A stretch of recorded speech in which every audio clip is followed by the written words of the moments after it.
Good evening and welcome to the Channel Studios here in London with your international news around the world in 5. Ukraine has accused Russian forces of bombing a theatre where civilians were sheltering in the besieged southern city of Mariupol.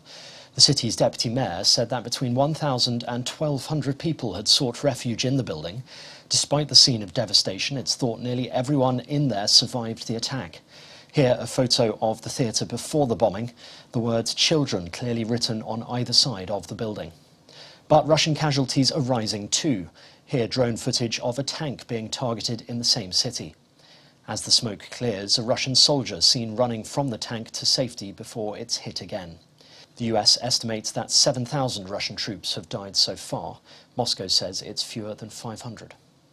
Meanwhile, another day, another standing ovation from politicians for the Ukrainian president.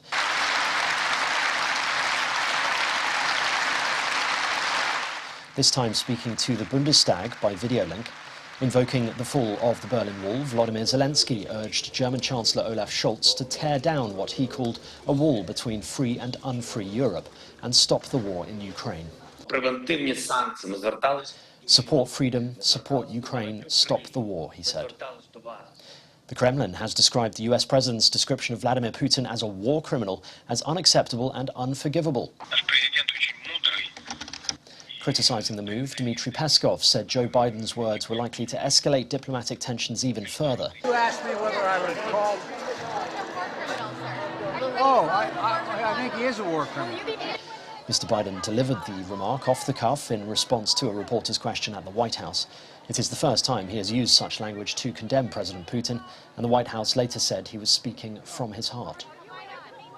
Nazanin Zaghari-Ratcliffe and Anousheh Ashouri have been reunited with their families in the UK after years of detention in Iran. The British-Iranian nationals were met by their loved ones at RAF Brize Norton in the early hours of Thursday.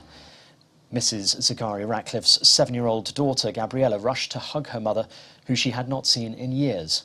Gabriella was heard asking, "Is that mummy?" as her mother left the plane. Anousheh Ashouri was arrested in August 2017 when he visited his mother. In August 2019, he was sentenced to 12 years in prison, 10 years for allegedly spying for Israel's Mossad.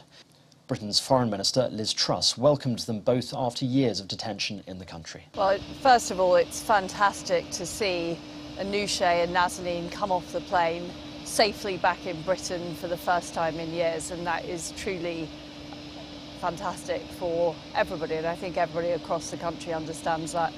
I've met the families, they're safe and well, people are in very, very good spirits. I think it's been a really difficult 48 hours, the expectation that they would be released, but we weren't sure and right until the last minute, so it's been very emotional, but also a really happy moment for the families, and I'm pleased to say that both Nazanin and Anousheh are in good spirits and they're safe and well back here in Britain.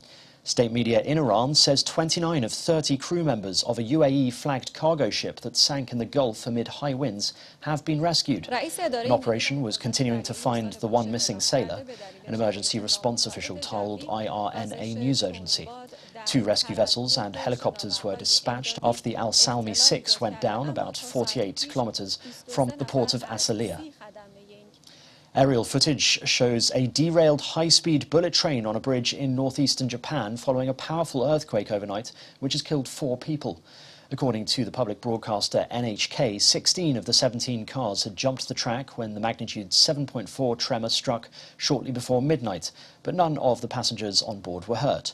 Thousands of Japanese households still have no power or water due to the tremors, while more than 100 people have been injured in total. And Kanye West has been suspended from Instagram for 24 hours after using a racial slur in reference to the comedian Trevor Noah. The rapper posted about him after he said Kanye's actions towards his ex-wife Kim Kardashian were terrifying. Kanye has been criticised for repeatedly posting remarks about Kim, their children and her partner Pete Davidson. Meta, which owns Instagram, said the rapper violated the platform's policies on hate speech and bullying. And that's your international news around the world in 5. Now back to the Channel Studios in Lagos.